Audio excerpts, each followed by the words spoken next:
اچھا، اس کے بعد 2 رکعت نماز شب قدر کے اندر پڑھی جاتی ہے، جس میں الحمد کے بعد ہر رکعت میں 7 مرتبہ سورہ قل هو اللہ احد پڑھی جاتی۔ دیکھیے، اس کا بھی پیغام یہ ہے کہ عام زندگی میں بھی اس شب میں یہ جو 2 رکعت نماز پڑھی جا رہی ہے، اس میں نماز کا عادی بننا ہے، اور معمولی باتوں پر نماز کو چھوڑنا نہیں۔ ذرا سا بیمار ہوئے نماز چھوڑ دی، کسی تقریب میں جانا پڑ گیا نماز چھوڑ دی، کسی پکنک پہ جانا پڑ گیا نماز چھوڑ دی، کوئی سفر درپیش ہو گیا سفر میں نماز نہیں پڑھ رہے۔ اور اس نماز کو نہ صرف پڑھنا ہے بلکہ بہتر بھی بنانا ہے، پڑھنا بھی ہے بہتر بھی بنانا ہے، جس کے لیے ہمارے درسوں کی ایک سیریز چل بھی رہی ہے کہ نماز کو بہتر کیسے بنائیں۔ اچھا، مردوں کے لیے تو بہرحال پھر بھی مواقع ہیں، خواتین کو اتنے مواقع نہیں مل پاتے،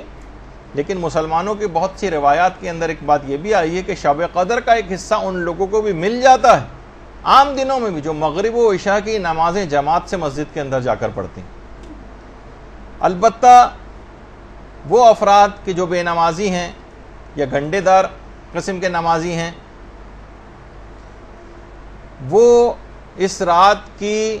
کیونکہ اس سے پیغام ہی انہوں نے کوئی نہیں لیا، جو 2 رکعت نماز بھی پڑھی بس اس رات کی حد تک رہے، اس کو پھیلایا نہیں اس شب قدر کو تمام راتوں کے اوپر۔ تو کیا اس سے ہوتا ہے کہ اکثر لوگ یہاں پر رابطہ کرتے ہیں مدرسے میں کہ ہمارے والد تھے، 70 سال کی عمر تھی، 90 سال کی عمر تھی، اور پوری زندگی میں ایک نماز بھی نہیں پڑھی، ان کی نمازیں پڑھوانا۔ پھر جب ان کو بتاتے ہیں، ان کے روزوں کا وہ بتاتے ہیں سلسلہ کہ یہ، تو سوچتے ہیں کہ تو ہمیں پوری جائیداد ہی ابا کے لیے جو قربان کرنی پڑے گی۔ تو اولاد بھی پریشان ہو جاتی ہے کہ اتنے روزے اور ان کی اتنی نمازیں کیسے کروائیں۔ باقاعدہ جو کتاب ہدیہ مبلغین ہے، اس میں کتاب شناخت نماز کے حوالے سے ایک روایت کو نقل کیا گیا۔ وہ یہ ہے کہ ایک دفعہ ایک شخص پیغمبر اسلام کے پاس آیا، اللہم صلی علی محمد وعلی محمد،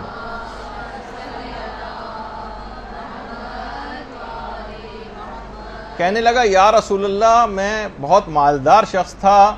اب میں بالکل فقیر ہو گیا ہوں۔ پیغمبر نے کہا کیا تم نماز نہیں پڑھتے ہو؟ اس نے کہا پیغمبر اسلام میں تو 5 وقت کی نماز پڑھتا ہوں۔ پیغمبر نے کہا کیا تم روزے نہیں رکھتے؟ کہا کہ میں رمضان کے روزے تو چھوڑیے، میں 3 مہینے مسلسل رجب سے لے کر رمضان تک پابندی سے مستحب روزے تک رکھتا ہوں۔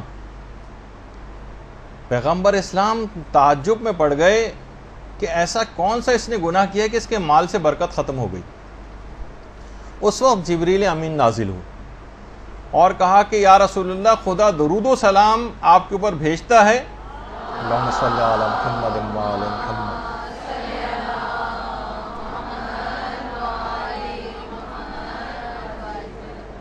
آپ اس بندے سے کہہ دیں کہ اس کا جو باغ ہے، اس باغ کے اندر ایک گھونسلہ ہے چڑیا کا، اس گھونسلے میں ایک بے نمازی کی ہڈی کا ایک ٹکڑا موجود ہے، جس کی نحوست کی وجہ سے تمہارے مال میں بالکل برکت ختم ہو گئی اور تم مفلس و نادار ہو گئے۔ پیغمبر اسلام نے اس شخص کو یہ بات بتائی۔ وہ شخص اپنے باغ میں گیا، اور وہ عام طور پہ ہوتا ہے نا، جانور کوئی نہ کوئی ٹکڑا اٹھا کر لے آتے ہیں کسی ہڈی کا، وہ اس نے گھونسلے میں سے نکال کر کسی دور جگہ پھینک کر آیا، اس کے اثرات بد دور ہوئے اور دوبارہ مال کے اندر اس کے برکت آنی شروع ہوئی۔ تو آپ خود سوچیں کہ بے نمازی کی ہڈی کا ایک چھوٹا سا ٹکڑا وہ اتنا زیادہ نحوست رکھتا ہے، تو ایک مجسم بے نمازی آپ کے اطراف میں موجود ہوں، مجسم بے نمازی آپ کے گھروں کے اندر آپ کے ساتھ رہتے ہوں، تو وہ گھر کتنی بلاؤں، تکلیفوں، مشکلات، پریشانیوں اور فقر و فاقے کا شکار ہوگا، جو لوگ آج ہر وقت اس کا ذکر کرتے رہتے ہیں۔ اور بے نمازی سے مراد یہ نہیں کہ جو شروع سے آخر تک ایک نماز بھی نہ پڑھتا ہو، جو گنڈے دار ٹائپ کے نمازی ہوتے ہیں، کبھی پڑھ لی کبھی نہیں پڑھی، کہ فلاں نماز فجر کی روزانہ قضا ہو گئی، ساری نمازوں قضا کر کے کبھی ایک ساتھ پڑھ لیا، ان کے بھی اثرات نحوست اسی انداز کے ہوتے ہیں۔ تو اگر آپ نے خود اپنے آپ کو نمازیں ٹھیک بھی کر رہی ہیں، لوگ بڑے پریشان ہوتے ہیں، جیسے اس نے آ کر کے میں 3 مہینے کے مستحب روزے بھی رکھتا ہوں، تمام نمازیں بھی پابندی کے ساتھ پڑھتا ہوں، کوئی واجبات اپنا چھوڑتا نہیں ہوں، پھر بھی میں مفلس ہوتا جا رہا ہوں، اس وجہ سے کہ آپ تبلیغ نہیں کر رہے ہیں اپنے اطراف والے لوگوں پر۔ وہ اگر ویسے ہی خراب رہے اور آپ ذاتی طور پر اپنے عمل کو اچھا کرتے چلے گئے، تو لا محالہ ان کے اثرات آپ تک پہنچیں گے، اور یہی بے برکتی اور نقصان کا سبب آپ بنیں گے۔ جیسے کوئی بہت بدبودار چیز کمرے، آپ لاکھ خوشبو لگا کے بیٹھے رہیں اور کوئی سڑی ہوئی مچھلی کمرے میں لا کے رکھ دیں تو اس کے اثرات آپ تک پہنچیں گے؟ آپ فقط اپنے لباس پر خوشبو سے اس گندے اور برے اور بدبودار چیز کے اثرات کو دور نہیں کر سکتے۔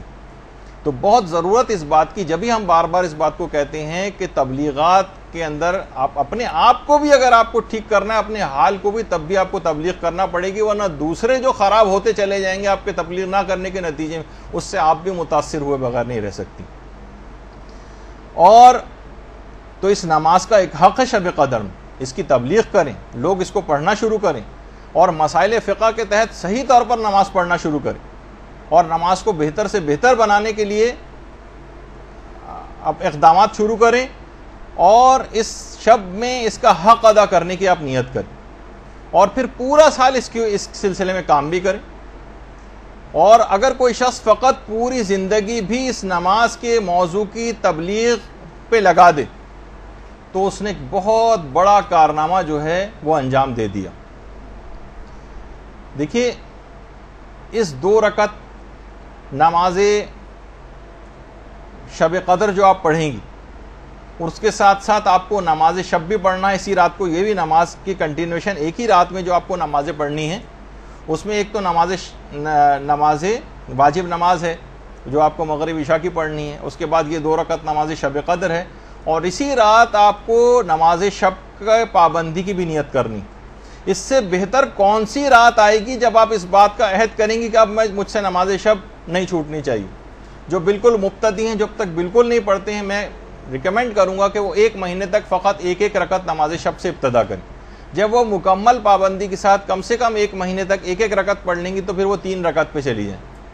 پھر 3 مہینے تک 3 رکعت پڑھتی رہیں، اور اس کے بعد جب 3 مہینے تک عادی ہو جائے تو پھر آرام سے 8 رکعتیں اور 11 رکعتوں تک بھی جانا کوئی مسئلہ نہیں ہوگا، چلتے پھرتے بھی پڑھی جا سکتی ہیں، الحمد کے اوپر اکتفا بھی کیا جا سکتا ہے، تمام مستحبات بھی نکالے جا سکتے ہیں، چند منٹ کی یہ نماز، لیکن اس کا آپ کو عادی بننا پڑے گا۔ اور نماز شب کے متعلق یہ بات کہی جاتی ہے کہ یہ معنی گناہان آئندہ ہے اور کفارہ گناہان گزشتہ ہے، گزشتہ گناہوں کا کفارہ ہے اور آئندہ گناہوں سے بچانے والی چیز ہے۔ اور یہی وجہ ہے کہ باقاعدہ میں وہ تصویر تو نکال نہیں سکا کہ امام خمینی نے آپریشن سے پہلے جب مسلسل آکسیجن لگی ہوئی تھی، ایک تو یہ ہے آپ کے سامنے، اس کے بعد پھر ایک اور بھی ہے جس کی تصویر کا میرے پاس وقت نہیں تھا اس کو نکال سکوں، لیکن مسلسل ناک پہ آکسیجن لگی ہوئی تھی۔ اسی حالت میں امام خمینی نے اپنی واجب نمازیں، ظہر اثر کی نماز اس میں پڑھی تھی آپریشن سے پہلے، حتیٰ اسی آکسیجن لگی حالت میں نماز شب بھی ادا کی تھی، ورنہ جو اتنا کریٹیکلی ال پیشنٹ ہو اور بالکل ایکسپائر ہونے والا ہو، اور اس کی جو صورتحال اس وقت ہوتی ہے کہ اس میں اپنے آپ کا اس کو ہوش نہیں ہوتا، اس میں بھی مستحب نمازیں حتیٰ کہ پوری 11 رکعت نماز شب آکسیجن لگے انہوں نے انجام دی۔ اللہم صلی علی محمد۔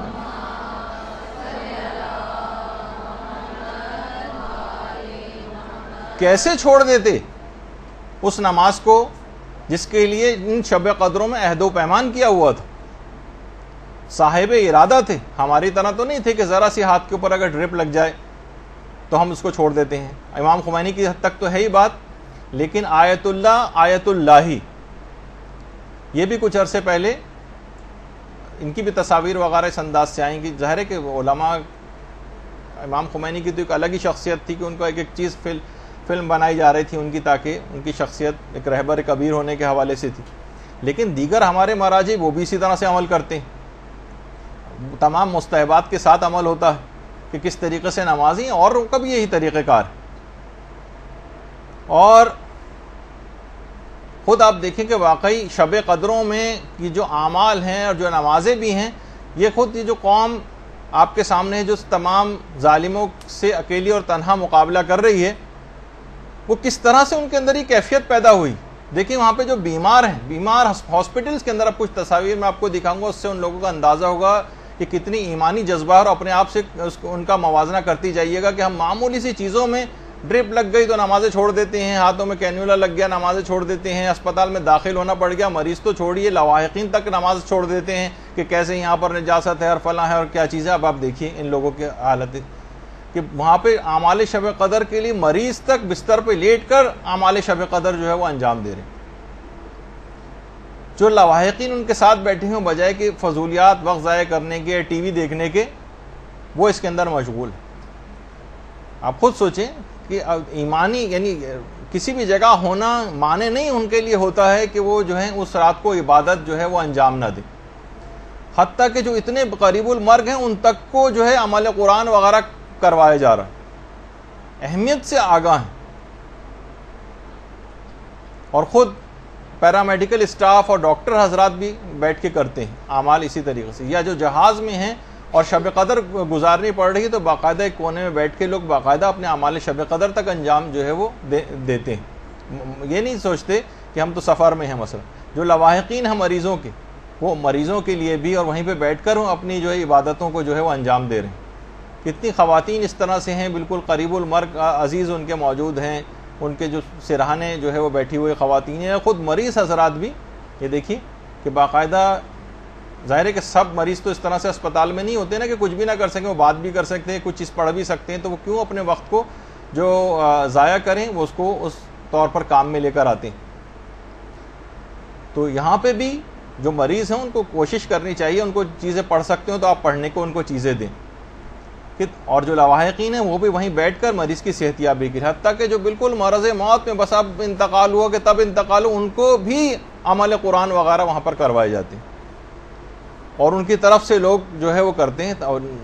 ہمارے ہاں ہمیں بالکل برخلاف، ہمیں ایک جگہ بھی کہیں ایسا نظر نہیں آتا. آپ سروے کر کے دیکھ لیجیے شب قدروں میں کسی بھی اسپتال میں جا کے کیا ہوتا.